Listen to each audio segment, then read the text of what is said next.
প্রিয় দর্শক, আসসালামু আলাইকুম। স্বাগত জানাচ্ছি আইডেস্ক নিউজ 24-এ। এই মুহূর্তে হাতে পাওয়া ভয়ঙ্কর কিছু আন্তর্জাতিক সংবাদ নিয়ে হাজির হয়েছে আপনাদের সামনে। ভিডিওর শুরুতেই থাকছে আজকের গুরুত্বপূর্ণ আন্তর্জাতিক সংবাদ শিরোনাম।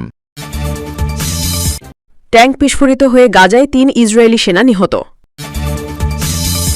জোটে ভাঙন, অস্তিত্বের সংকটে নেতানিয়াহু সরকার।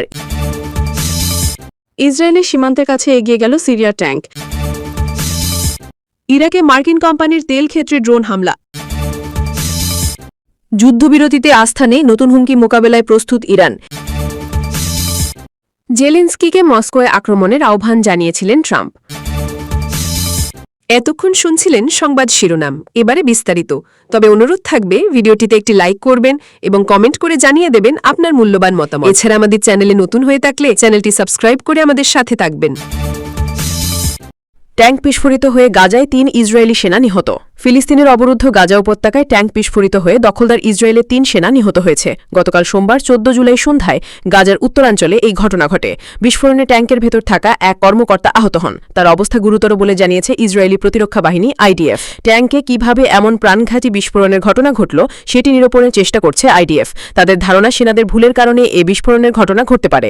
নিহত সেনারা হলেন staff sergeant Soham Menahem, sergeant সৌম্য ইয়াকির ইসলাম এবং সার্জেন্ট ইউলি ফ্যাক্টর। যে কর্মকর্তা আহত হয়েছেন তার নাম প্রকাশ করেনি ইসরায়েলি সেনাবাহিনী। ইসরায়েলি প্রতিরক্ষা বাহিনী তাদের প্রাথমিক তথ্যে বলেছিল হামাসের যোদ্ধারা হয়তো ট্যাঙ্কে রকেট থেকে গ্রেনেড ছুড়েছিল।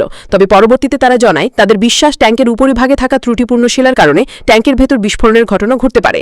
ইসরায়েলি বাহিনী এখন প্রাণঘাতী এই বিস্ফোরণের সম্ভাব্য একাধিক কারণ তদন্ত করছে। সূত্র টাইমস অফ ইসরায়েল। জোটে ভাঙন, অস্তিত্বের সংকটে নেতানিয়াহু সরকার। ইসরায়েলের প্রধানমন্ত্রী বেনিয়ামিন নেতানিয়াহুর নেতৃত্বাধীন জোট থেকে বেরিয়ে গেছে কট্টর ডানপন্থী ধর্মীয় দল ইউনাইটেড তোরা জুডাইজম ইউটিজে। ইয়েশিভা শিক্ষার্থীদের সামরিক পরিষেবা থেকে অব্যাহতি সংক্রান্ত একটি বিল পাশে সরকারের ব্যর্থতার প্রতিবাদেই এই সিদ্ধান্ত নেওয়া হয়েছে বলে জানিয়েছে দলটি। দলের ৭ সদস্যের মধ্যে ৬ জন ইতিমধ্যে পদত্যাগপত্র জমা দিয়েছেন।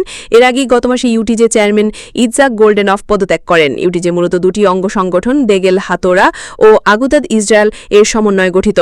এই পদত্যাগের ফলে ১২০ আসনের কনেসেটে নেতানিয়াহু সংখ্যাগরিষ্ঠতা এখন নেমে এসেছে ৬১তে, যা তাকে একটি বিপজ্জনকভাবে নড়বড়ে অবস্থানে ঠেলে দিয়েছে। এ নিয়ে দেশটির রাজনৈতিক অঙ্গনে নতুন করে অনিশ্চয়তা দেখা দিয়েছে। দেগেল হাতোরা এক বিবৃতিতে জানিয়েছে সরকার বারবার প্রতিশ্রুতি ভঙ্গ করেছে যে তারা পবিত্র ইয়েশিভা শিক্ষার্থীদের অধ্যয়নের মর্যাদা রক্ষায় আইন পাশ করবে। প্রধান রাব্বিদের সঙ্গে আলোচনা শেষে আমরা জোট ত্যাগের সিদ্ধান্ত নিয়েছি। দলীয় মুখপাত্র ৭ জন সংসদ সদস্যের পদত্যাগের বিষয়টি নিশ্চিত করেছেন। ইউটিজে সহ কট্টর ডানপন্থী দলগুলো দাবি করে আসছে ২০২২ সালের শেষ দিকে জোটে যোগদানের সময় প্রধান শর্ত ছিল ইয়েশিভা শিক্ষার্থীদের জন্য সামরিক পরিষেবা থেকে অব্যাহতির বিষয়টি আইনত নিশ্চিত করা। কিন্তু সরকারের পক্ষ থেকে এই ভুল দীর্ঘদিন ঝুলে থাকায় তাদের ক্ষোভ চরমে ওঠে। চলমান গাজা যুদ্ধের প্রেক্ষাপটে সেনা নিয়োগ একটি স্পর্শকাতর ও বিতর্কিত ইস্যুতে পরিণত হয়েছে। এ অবস্থায় নেতানিয়াহু তার জোটে ঐক্য ধরে রাখতে এবং সেনা পরিষেবা সংক্রান্ত বিল নিয়ে সমঝোতা খুঁজতে তৎপর ছিলেন, কিন্তু তা সফল হয়নি। এদিকে আরেক কট্টর ধর্মীয় দল শ্যাস ইউটিজের পথ অনুসরণ করবে কিনা তা এখনো পরিষ্কার নয়। তবে শ্যাসও জোট ত্যাগ করলে সরকার আরও গভীর সংকটে পড়বে বলে রাজনৈতিক বিশ্লেষকরা মনে করছেন। ইসরায়েলের সীমান্তের কাছে এগিয়ে গেল সিরিয়ার ট্যাঙ্ক। ইসরায়েলের সীমান্তের কাছে বেশ কয়েকটি সিরিয়া ট্যাঙ্ক এগিয়ে যাওয়ার ঘটনা ঘটেছে। ওই ট্যাঙ্কগুলো সিরিয়ার আসওয়াইদার দিকে এগিয়ে যাচ্ছিল। এই এলাকাটি ইসরায়েলের কাছাকাছি অবস্থিত। দক্ষিণাঞ্চলীয় সিরিয়ার ওই এলাকায় গেল কয়েকদিন ধরে সাম্প্রদায়িক সংঘাত ঘটছে। এমতাবস্থায় সেখানে সামরিক ট্যাঙ্ক পাঠানো হয়। সীমান্তের কাছাকাছি সিরিয়া ট্যাঙ্ক দেখে ভয় পেয়ে যায় ইসরায়েলের সেনাবাহিনী। এজন্য ওই ট্যাঙ্ক লক্ষ্য করে হামলা চালায় তারা। পরে ইসরায়েলের সেনাবাহিনী জানায় তারা ওই এলাকার পরিস্থিতি পর্যবেক্ষণ অব্যাহত রাখবে। ইসরায়েলের সরকারি সম্প্রচার মাধ্যম কান জানিয়েছে সোয়াইদা শহরে দ্রুজ সম্প্রদায়ের সংখ্যাগরিষ্ঠ। সেখানে সোমবার ১৪ জুলাই সকালে সহিংস সংঘাত ছড়িয়ে পড়ে। এরপরই ওই শহরের দিকে এগিয়ে যেতে থাকে সিরিয়ার ট্যাঙ্ক। শহরটি ইসরায়েলের সীমান্ত থেকে বেশি দূরে নয়। সামরিক সূত্র সংবাদ মাধ্যম ওয়াল্লাকে জানিয়েছে ওই এলাকায় ট্যাঙ্কে অগ্রসরমানতা ঠেকাতে এই হামলা চালিয়েছে ইসরায়েল। কারণ ইসরায়েল চায় না ওই এলাকায় সিরিয়ার সেনাবাহিনী প্রবেশ করুক। ইরাকে মার্কিন কোম্পানির তেল ক্ষেত্রে ড্রোন হামলা। ইরাকের স্বায়ত্তশাসিত কুর্দিস্তান অঞ্চলে যুক্তরাষ্ট্রের মালিকানাধীন কোম্পানির একটি তেল ক্ষেত্রে ড্রোন হামলা হয়েছে। মঙ্গলবারের এই হামলায় তেল ক্ষেত্রের কার্যক্রম স্থগিত করতে বাধ্য হয়েছে মার্কিন ওই কোম্পানি।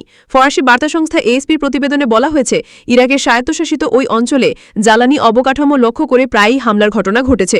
কুর্দিস্তানের আঞ্চলিক সরকার বলেছে দুহক প্রদেশের সারসাং তেল ক্ষেত্রে ড্রোন হামলা হয়েছে।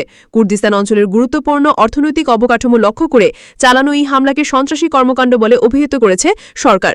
এর আগে সোমবার প্রতিবেশী আরবিল প্রদেশের একটি বিমানবন্দরে একই ধরনের ড্রোন হামলার ঘটনা ঘটে। ওই বিমানবন্দরে মার্কিন সৈন্যরা অবস্থান করছেন। তেলক্ষেত্র পরিচালনাকারী মার্কিন কোম্পানি HKN এনার্জি বলেছে, সারসাং তেলক্ষেত্রের একটি উৎপাদন স্থাপনায় স্থানীয় সময় মঙ্গলবার সকাল 7টার দিকে বিস্ফোরণের ঘটনা ঘটেছে। এক বিবৃতিতে মার্কিন এই কোম্পানি বলেছে, নিরাপত্তা নিশ্চিত না হওয়া পর্যন্ত ওই তেলক্ষেত্রের কার্যক্রম স্থগিত করা হয়েছে। ড্রোন হামলার পরপরই সেখানে আগুন ছড়িয়ে পড়ে, তবে তাৎক্ষণিকভাবে কোনো হতাহতের খবর পাওয়া যায়নি। HKN এনার্জি বলেছে, তেলক্ষেত্রের জরুরি পরিষেবা দলের সদস্যরা আগুন নিভিয়ে ফেলেছেন। গত কয়েক সপ্তাহে কুর্দিস্তানে ড্রোন ও রকেট হামলা বৃদ্ধি পেয়েছে। সংঘাতে বিধ্বস্ত ইরাকে প্রায়ই এই ধরনের হামলার ঘটনা ঘটে। সাধারণত যুক্তরাষ্ট্র ও তাদের মিত্র ইসরায়েল বিরোধী ইরান সমর্থিত গোষ্ঠীগুলো এসব হামলার সঙ্গে জড়িত। সারসাং তেলক্ষেত্রের বিস্ফোরণের এই ঘটনা এমন এক সময় ঘটেছে যার একদিন আগেই কুর্দিস্তানে বিস্ফোরক বহনকারী অন্তত 3টি ড্রোন হামলা হয়। এর মধ্যে কুর্দিস্তানের পার্শ্ববর্তী আরবিল প্রদেশের আরবিল বিমানবন্দরের কাছে একটি ড্রোন ভূপাতিত হয়। আরবিল বিমানবন্দরে মার্কিন সৈন্যদের আবাস রয়েছে। বাকি দুটি ড্রোন খুরমালা তেলক্ষেত্রে আঘাত হানে। হামলায় সেখানে ব্যাপক ক্ষয়ক্ষতি হয়েছে বলে কর্তৃপক্ষ জানিয়েছে। তবে এখন পর্যন্ত কোনো গোষ্ঠী এসব হামলার দায় স্বীকার করেনি। বর্তমানে ইরাকে প্রায় 2500 মার্কিন সৈন্য রয়েছেন। মার্কিন এই সৈন্যরা মধ্যপ্রাচ্য ভিত্তিক জঙ্গি গোষ্ঠী ইসলামিক স্টেটের বিরুদ্ধে আন্তর্জাতিক জোটের অংশ হিসেবে ইরাকে কাজ করছেন। সূত্র AFP। যুদ্ধবিরতিতে আস্থা নেই, নতুন হুমকি মোকাবেলায় প্রস্তুত ইরান। ইরানের প্রতিরক্ষা মন্ত্রী ব্রিগেডিয়ার জেনারেল আজিজ নাসিরজাদে জানিয়েছেন, চলমান যুদ্ধবিরতিতে তেহরানের আস্থা নেই। তিনি বলেন, নতুন কোনো আগ্রাসী পদক্ষেপের সম্ভাবনা মাথায় রেখে আমরা একাধিক প্রতিরক্ষা পরিকল্পনা প্রস্তুত রেখেছি। সোমবার 14 জুলাই তুরস্ক ও মালয়েশিয়ার প্রতিরক্ষা মন্ত্রীর সঙ্গে পৃথক টেলিফোন আলাপে নাসিরজাদে এসব মন্তব্য করেন। তুরস্কের প্রতিরক্ষা মন্ত্রী ইয়াসার গুলারের সঙ্গে আলাপচারিতায় ইরানি প্রতিমন্ত্রী বলেন, ইসলামী প্রজাতন্ত্র অঞ্চল জুড়ে যুদ্ধ ও অস্থিরতা ছড়াতে চায় না, তবে কেউ যদি আগ্রাসনের পথে হাঁটে তাহলে ইরান কড়া ও চূড়ান্ত জবাব দিতে প্রস্তুত। তিনি আরও বলেন, আমরা যুদ্ধবিরতিতে আস্থা রাখতে পারি না, তাই সম্ভাব্য আগ্রাসনের প্রতিটি রূপের জন্য আমাদের প্রস্তুত পরিকল্পনা রয়েছে। জবাবে তুর্কির প্রতিরক্ষামন্ত্রী গুলার বলেন, আমরা যুদ্ধবিরতির বিষয়ে সন্তুষ্ট, পাশাপাশি মনে করি পরমাণু আলোচনা এমন একটি যৌক্তিক চুক্তির মাধ্যমে শেষ হওয়া উচিত যা ইরান ও গোটা অঞ্চলের উপকারে আসবে। এদিন মালয়েশিয়ার প্রতিরক্ষামন্ত্রী মোহাম্মদ খালিদ নুরদিনের সঙ্গেও টেলিফোনে কথা বলেন জেনারেল নাসিরজাদে। তিনি মালয়েশিয়া সরকারকে ধন্যবাদ জানান ইরানের উপর আরোপিত অন্যায় যুদ্ধ এবং যুক্তরাষ্ট্র ও ইসরায়েলের আগ্রাসনের বিরুদ্ধে শক্ত অবস্থান নেওয়ার জন্য। মালয়েশিয়ার প্রতিরক্ষামন্ত্রী বলেন, ইরান আমাদের জন্য একটি বন্ধুত্বপূর্ণ এবং বিশ্বাসযোগ্য দেশ। আমরা শুরু থেকে এই যুদ্ধের জন্য ইসরায়েলকেই দায়ী করেছি এবং স্পষ্টভাবে এর নিন্দা জানিয়েছি। তিনি আরও বলেন, মধ্যপ্রাচ্যে ইসরায়েল তাদের কোনো লক্ষ্যই অর্জন করতে পারবে না, এ বিষয়ে আমরা আশাবাদী। ইরান দেখিয়ে দিয়েছে ইসরায়েলের কথাবার্তা কেবল কল্পকাহিনী ছাড়া কিছু নয়। ইরানের সশস্ত্র বাহিনীর chief of staff major general Abdur Rahim মুসাবি হুঁশিয়ারি উচ্চারণ করে বলেছেন, ইরানের বিরুদ্ধে যে কোনো ভুল পদক্ষেপ বা অপকৌশল হলে দেশটি শক্তিশালী এবং কঠোর জবাব দেবে। সোমবার 14 জুলাই ইসলামী বিপ্লবী গার্ড বাহিনী IRGCর অ্যারোস্পেস ফোর্সের সদর দপ্তর পরিদর্শনকালে মুসাভি এই মন্তব্য করেন। তিনি বলেন, যদি শত্রু আবারও কোনো ভুল করে তবে আমাদের সাহসী সেনারা এমন জবাব দেবে যা তাদের অনুতপ্ত করবে। তিনি সর্বোচ্চ নেতা আয়াতুল্লাহ খামেনিকে অভিনন্দন জানিয়ে বলেন, এ ধরনের দক্ষ এবং প্রস্তুত সেনাবাহিনী থাকা দেশের জন্য গর্বের বিষয়। যতদিন এই বীর সৈন্যরা আছে ততদিন কেউ ইরানের নিরাপত্তা বিঘ্নিত করতে পারবে না। তিনি আরও বলেন, সশস্ত্র বাহিনী কঠোর পরিশ্রম করে নিরবিচ্ছিন্নভাবে অস্ত্র উৎপাদন ও প্রস্তুতির কাজে নিয়োজিত রয়েছে, যেন যে কোনো আক্রমণের মুখে তাৎক্ষণিক প্রতিরোধ গড়ে তোলা যায়। জেলেনস্কিকে মস্কোয় আক্রমণের আহ্বান জানিয়েছিলেন ট্রাম্প। মার্কিন প্রেসিডেন্ট ডোনাল্ড ট্রাম্প রাশিয়ার উপর চাপ সৃষ্টির জন্য কিয়েভকে মস্কো এবং সেন্ট পিটার্সবার্গে হামলা চালানোর আহ্বান জানিয়েছেন। মঙ্গলবার 15 জুলাই এক প্রতিবেদনে ফিনান্সিয়াল টাইমস এমনটাই দাবি করেছে। সংবাদপত্রটি ভলোদিমির জেলেনস্কির সঙ্গে ট্রাম্পের কথোপকথনের সঙ্গে পরিচিত সূত্রের উদ্ধৃতি দিয়ে লিখেছে, ভ্লাদিমির, তুমি কি মস্কোতে আক্রমণ করতে পারবে? তুমি কি সেন্ট পিটার্সবার্গেও আক্রমণ করতে পারবে? এর কিছুক্ষণ আগে ওয়াশিংটন পোস্ট একটি নিবন্ধ প্রকাশ করে, সেখানেও একই কথা উঠে এসেছে। প্রতিবেদনে বলা হয়, ট্রাম্প জিজ্ঞাসা করেছিলেন কেন জেলেনস্কি রাশিয়ার রাজধানীতে আক্রমণ করছে না। ওয়াশিংটন পোস্ট উল্লেখ করেছে, জেলেনস্কি অস্ত্র চেয়ে ট্রাম্পের মন্তব্যের প্রতিক্রিয়া জানিয়েছিলেন। ফিনান্সিয়াল টাইমসের সূত্র আরও জানিয়েছে, ট্রাম্প এই ধরনের হামলাকে রাশিয়ানদের কষ্ট দেওয়ার এবং তাদের আলোচনা টেবিলে বসতে বাধ্য করার কৌশলের অংশ হিসাবে দেখেন। এদিকে গতকাল সোমবার মার্কিন প্রেসিডেন্ট মস্কোকে শান্তি চুক্তি সম্পাদনের জন্য 50 দিনের আলটিমেটাম দিয়েছেন। শর্তাবলী পূরণ না হলে তিনি রাশিয়ান পণ্য আমদানির ওপর 100% শুল্ক আরোপের হুমকি দেন। সেই সঙ্গে রাশিয়া থেকে তেল, গ্যাস এবং অন্যান্য জ্বালানি সম্পদ ক্রয়কারী দেশগুলোর ওপর সেকেন্ডারি শুল্ক আরোপেরও হুমকি দিয়েছেন। একই সময় ট্রাম্প ঘোষণা করেন, যুক্তরাষ্ট্র এবং ইউরোপীয় ইউনিয়ন কিয়েভে আমেরিকান অস্ত্র পাঠানোর জন্য একটি চুক্তিতে পৌঁছেছে, তবে এর খরচ ইউরোপ বহন করবে। ভবিষ্যতের সরবরাহে কেবল ক্ষেপণাস্ত্র নয়, পেট্রিয়ট ব্যবস্থাও অন্তর্ভুক্ত থাকবে। অপরদিকে ট্রাম্পের এমন ঘোষণার পর ক্রেমলিনের মুখপাত্র দিমিত্রি পেসকভ বলেছেন, এই কথাগুলো খুবই গুরুতর, রাশিয়ার এ নিয়ে বিশ্লেষণের জন্য সময় প্রয়োজন।